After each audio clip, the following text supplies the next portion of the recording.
Hello everyone, I'm Cheryl and I am afraid to take up space.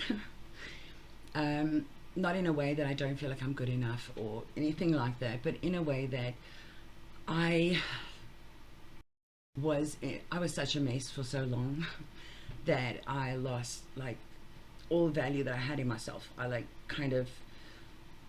felt like I didn't deserve things. I felt like I didn't need things. I felt like I would feel guilty for needing things or wanting things. I would feel bad for it. And I've come to the point where I've realized and I've healed a little bit, a lot. I don't know. I mean, we're really on our journey, right? But I come to that point where I want to take up place. I want to give myself space, and considering space is kind of almost infinite, I can take up the space I need, and that's why I'm here. I am giving myself a space to kind of grow in a space where I can relate to others and, you know, form a community for myself that's going to be supportive and loving, because I just I've gotten to this point where the thing I feel I need next is just being around people who feel the way I feel and who are working through the same kind of things, people to relate to. So I'm not sure where this is going to go. I'm just diving in, even though I am like sitting shaking and I'm so scared because I'm not used to putting myself in a spotlight. I'm used to the one like supporting everyone else and like helping them make their dreams come true. And I don't know, I got scared of giving myself that same benefit. Like, what if I reach inside myself and there's just nothing there? You know, what if all of this that I've been doing, all my writing, painting, all my creating, what if at the end of the day what I'm looking for isn't me? Like, I've always felt like there was more.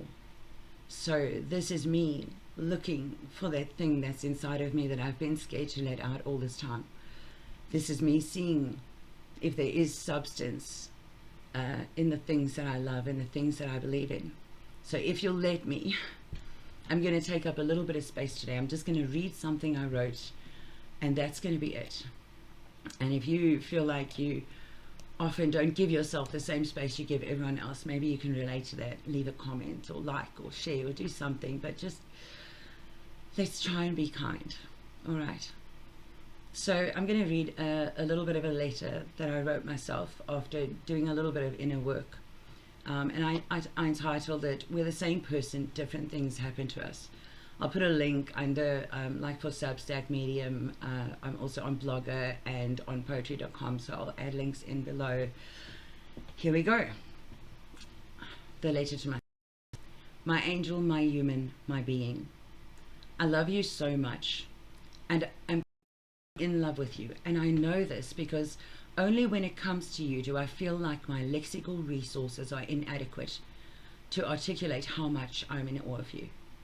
From your end of the story, you were betrayed before you were born. People projected their inability to love and navigate the world around them onto you, since you were a gift that no one understood yet. Patterns of trauma reverberated around you, leaving it, oh, I'm so sorry, leaving it to be the only oxygen for you to breathe. Transactional and conditional affections were modeled as the real thing, as though true love never existed. Your innocence was stolen from you before you knew what it was. You witnessed generations of lying, disloyalty, violence, and depression, and still chose to stay truthful, patient, and kind.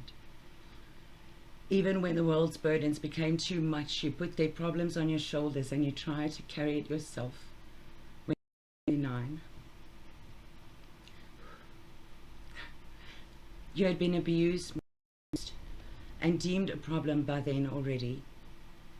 Confusion and inner conflict made paradoxes easy to accept after you had to walk your dad's revolver to your mother's house, 5 kilometers away,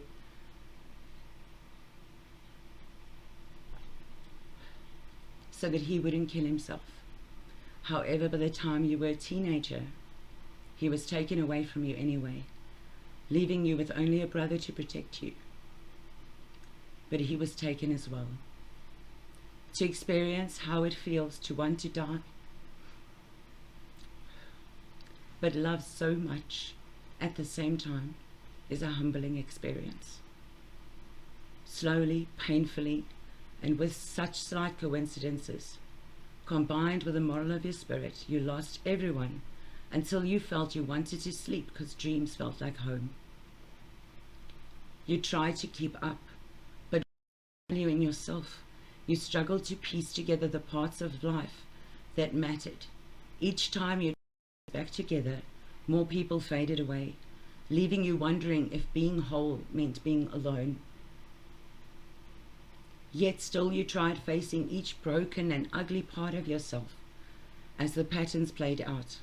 You even tried to catch them in motion in mid-air, but you didn't feel powerful enough to harness it. You couldn't find the confidence yet.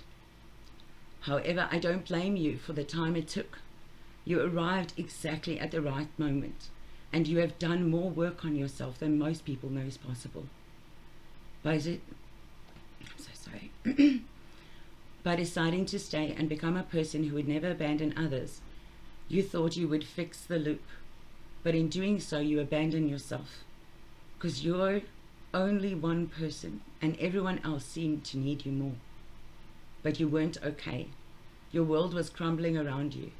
When your inner city had fallen, you were left with nothing except the love you gathered while helping others, and an aching longing feeling inside calling to guide you.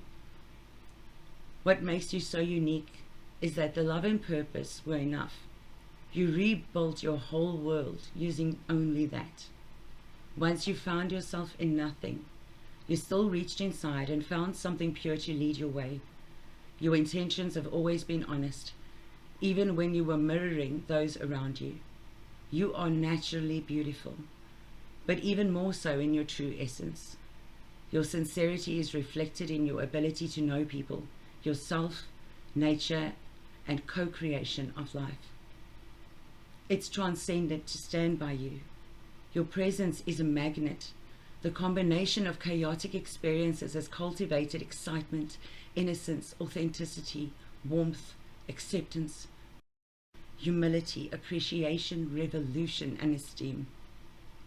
Your achievements are endless when it comes to what matters most. Your heart is whole and your mind is open and sound. You have forgiven others as well as yourself. You are further than you think. Your survival had depended on what you had always deemed to be a curse, your feelings. Without someone to mirror, you had to rely on how experiences, people, and moments made you feel to make the right choices. That pressure you felt was never punishment. It was process. It was what transformed the rawness in you into something more valuable. Without it, you would have only known pain, but not seen the path through it. Your pain was never a prison, it was a purpose. Training to help people like you navigate the world. Share the light, share the message, tell the tribes I have returned. Then rest and allow me to reimagine your world. Let me ensure abundance and place you where you belong and show you how love feels when it's not broken. I'm sending you positive energy and only good vibes. I love you.